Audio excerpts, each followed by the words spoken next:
Two key planning stages in Agile are release planning and iteration planning. At the release planning level, we define the plan for delivering a certain increment of product or business value by a target release date. Release planning helps stakeholders start to set expectations on what they can start to see within each iteration as they approach the final release. The key tasks of release planning include establishing project goals, creating user stories, prioritizing stories so that the team and stakeholders identify what must be developed, estimating stories, grouping stories, and setting a release date. Iteration planning is sometimes referred to as sprint planning. It defines specific goals for the team in the next iteration. The key tasks of iteration planning are confirming user stories and priorities for the next sprint, decomposing selected stories into tasks, refining estimates, and updating requirements if needed and based on new learning. In Agile planning, we have the concept of the cone of uncertainty. Essentially, the concept is that there is a decrease of variance over time in estimates. So as we move forward in a project, we have less project unknowns, and our estimates versus actuals start to approach each other and become closer until there is no variance between them. Estimates may have been created using historical project data. They're used to create a high to low estimate range, and they vary depending on the type of project. In Agile planning, we also have the concept of progressive elaboration. Progressive elaboration means that the project plan is continuously and constantly modified, detailed, and improved. Progressive elaboration helps us account for changes in scope or requirements or even priorities.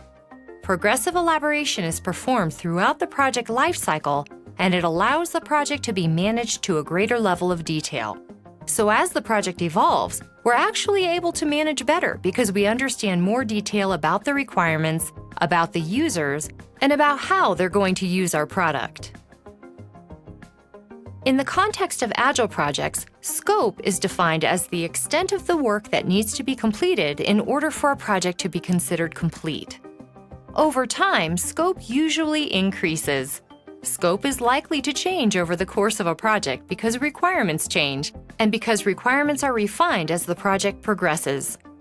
In Agile, we understand and acknowledge this fact, and we don't try to run away from the idea that scope may change as our project progresses. When we incorporate learning and feedback, we actually can create better products.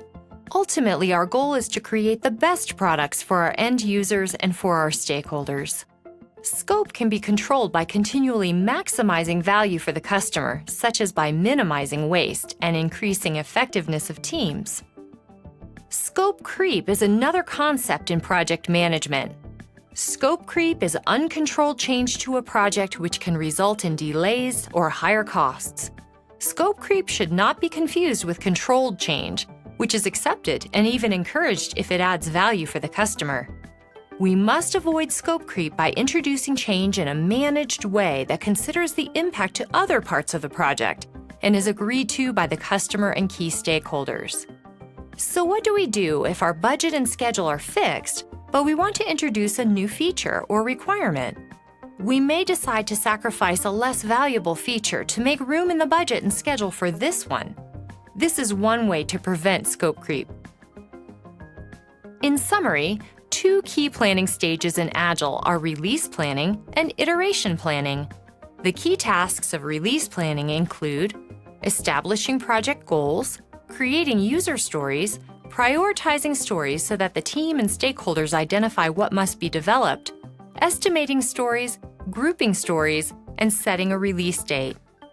The key tasks of iteration planning are confirming user stories and priorities for the next sprint, decomposing selected stories into tasks, refining estimates, and updating requirements if needed and based on new